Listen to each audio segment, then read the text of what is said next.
Soil compaction is one of the biggest hidden issues on farm. It doesn't matter if you're arable or livestock, it could already be affecting your yields.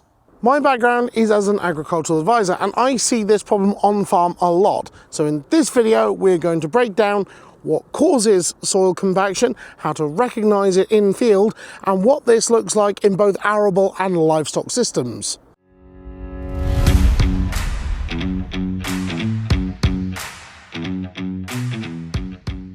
Compaction can happen in any system, regardless of whether that's livestock or arable, but it usually comes down to one key factor: traffic on wet soils. When soils are too wet to carry weight, they simply aren't strong enough to carry machinery or livestock. And the heavier the machine and the higher the tyre pressure, the deeper the compaction goes. What this looks like depends on your soil type. If you've got medium and clay soils, this will look like smearing or puddling.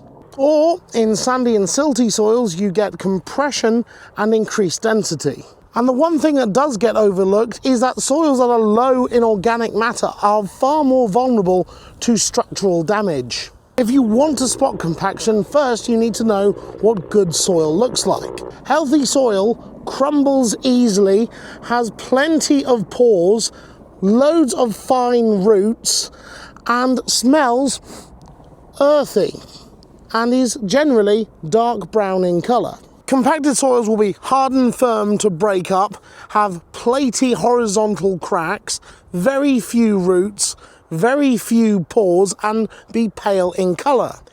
And if your soil looks like that, you've got a problem. Out in the field, compaction shows up in a few key ways. Dense layers or pans, roots growing sideways instead of down, poor drainage or standing water, a dull grey layer which can smell like bad eggs. And if you dig a soil pit and you see water trickling in from above, that's clear that there's a compacted layer stopping that water passing through the soil profile. This isn't just a machinery issue.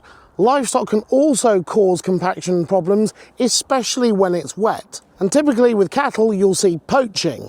And that looks like deep depressions in the soil between 10 to 12 centimetres deep, water sitting in those pockets, grey and incredibly smelly soil underneath the surface, and it's usually worst around gateways, troughs and feeding areas. And once that structure is gone, grass growth drops off quickly and the weeds move in. Sheep are different.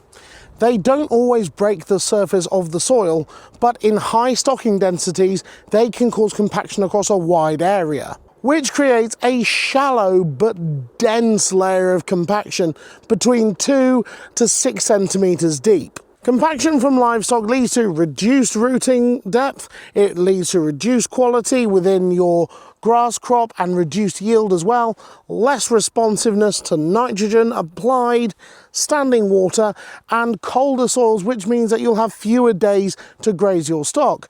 And the less quality that's in your grazing, the less quality is going into your livestock, then that means that your performance from your livestock is going to be reduced. You may also notice a reddish tinge due to stress, weeds such as Yorkshire fog, creeping buttercup and rushes, and also scorch patches from urine which is not able to seep into the soil. And beyond that, you're also at risk of soil and fertiliser washing off into watercourses, which is a serious environmental problem called eutrophication.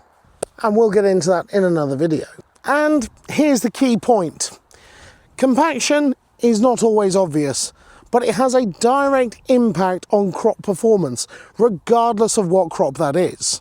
This video is part of a series started across on my TikTok and my Instagram page talking about soil losing productivity and how to go about fixing it. So if you want to see the first videos in this series, please go to the link in the description of this video now. If you found this useful, please subscribe and let me know in the comment section if you found evidence of soil compaction on your farm.